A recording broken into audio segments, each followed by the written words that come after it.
নমস্কার বন্ধুরা, আমি অমিত আর আপনারা দেখছেন ক্রিকেট দরবার, আপনাদের নিজের Bangla IPL preview channel.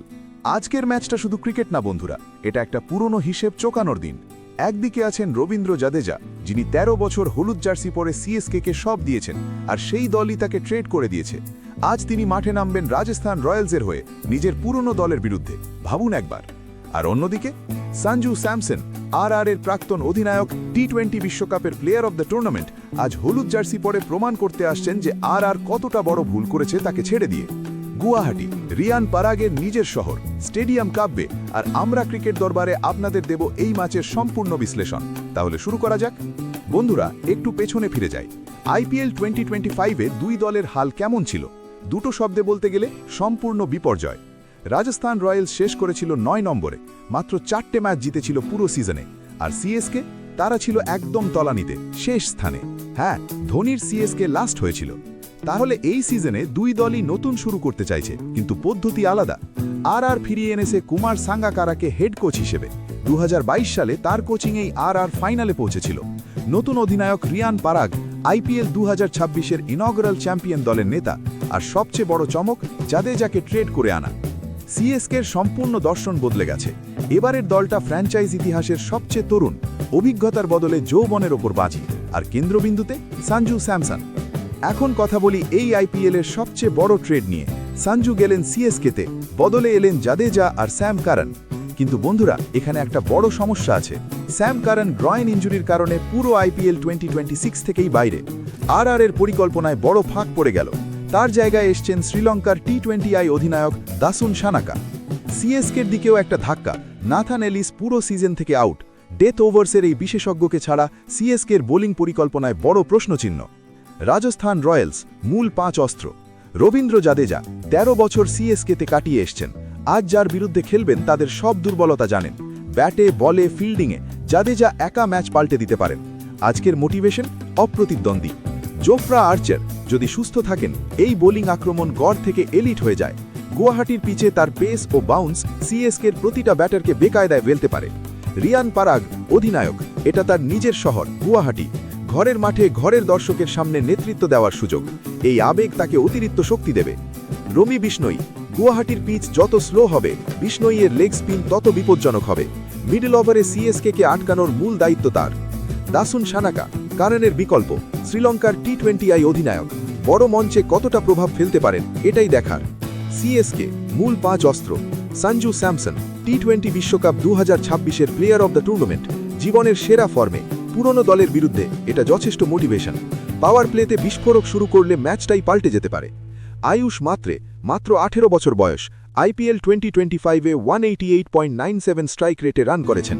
U19 বিশ্বকাপের সেমি ও ফাইনালে হাফ সেঞ্চুরি। ভয়ডর নেই, এই তরুণ ওপেনার গুয়াহাটিতে ধ্বংস করতে পারেন। নূর আহমদ, আফগান স্পিনার, বাঁহাতি রিস্ট স্পিন, পড়া কঠিন। পিচ স্লো হলে সিএসকের সবচেয়ে বড় অস্ত্র হতে পারেন মিডল ওভারে। এমএস ধোনি 44 বছর বয়সেও মাঠে আছেন। ফিনিশার হিসেবে নিচের দিকে ব্যাটিং, কিন্তু ধোনির উপস্থিতি দলের মনোবল আলাদা পর্যায়ে নিয়ে যায়। ম্যাট হেনরি, পাওয়ার প্লেতে নতুন বলে দারুণ। এলিসের অনুপস্থিতিতে ডেথ ওভার্সেও অতিরিক্ত দায়িত্ব নিতে হবে। এবার কথা বলি পিচ নিয়ে, কারণ গুয়াহাটির বর্ষাপাড়া স্টেডিয়ামে পিচ একটা বিশাল ভূমিকা রাখে। প্রথম 3-4 ওভার পিচে ভালো বাউন্স ও ক্যারি থাকে। পেসাররা নতুন বলে দারুণ সুযোগ পাবেন। জোফরা আর্চার আর ম্যাট হেনরি এই পরিবেশে মজা পাবেন। মিডল ওভার থেকে পিচ ধীরে ধীরে স্লো হয়ে যায়। স্পিনাররা গ্রিপ পেতে শুরু করেন। দ্বিতীয় ইনিংসে স্পিনার দিয়ে চাপ তৈরি সম্ভব।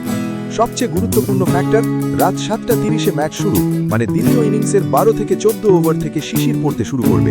শিশিরে বল পিচ্ছিল হয়ে যায়, বোলারদের গ্রিপ কমে যায়। দ্বিতীয় ইনিংসে ব্যাটিং করা সহজ হয়। গুয়াহাটিতে ইতিহাস বলছে রান তাড়া করার দলের সুবিধে বেশি। প্রত্যাশিত স্কোর রেঞ্জ 165 থেকে 185। টস ভবিষ্যৎবাণী, যে দল টস জিতবে তারা প্রথমে বোলিং বেছে নেবে। রিয়ান পারাগ ও ঋতুরাজ গায়কোয়াড় দুজনেই এই সিদ্ধান্তই নেবেন। লক্ষ্য করুন, সিএসকের কার্তিক শর্মা ও প্রশান্ত ভীর দুজনেই আনক্যাপড। দুজনকেই কিনেছে প্রত্যেকে 14.20 কোটি টাকায়।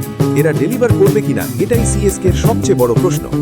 অন্যদিকে রাজস্থান রয়্যালসের একাদশে জাদেজা আর আর্চার, এই দুই অস্ত্র থাকলে ব্যালেন্স অনেকটাই ভালো। এবার আসি সবচেয়ে গুরুত্বপূর্ণ অংশে, মূল লড়াই কোথায় হবে।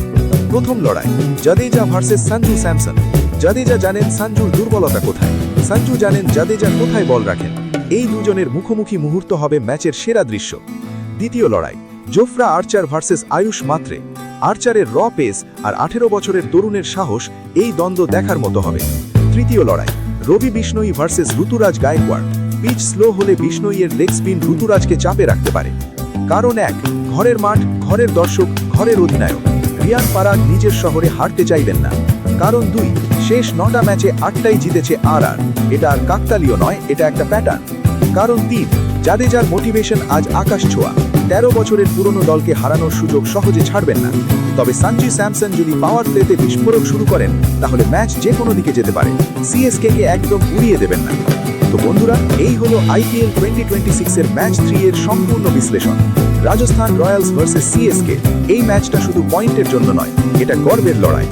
জাদেজার রিভেঞ্জ নাকি সঞ্জুর বিজয়, 30শে মার্চ রাত 7:30 সব জানা যাবে। আপনার কি মনে হচ্ছে কে জিতবে আজকের ম্যাচে?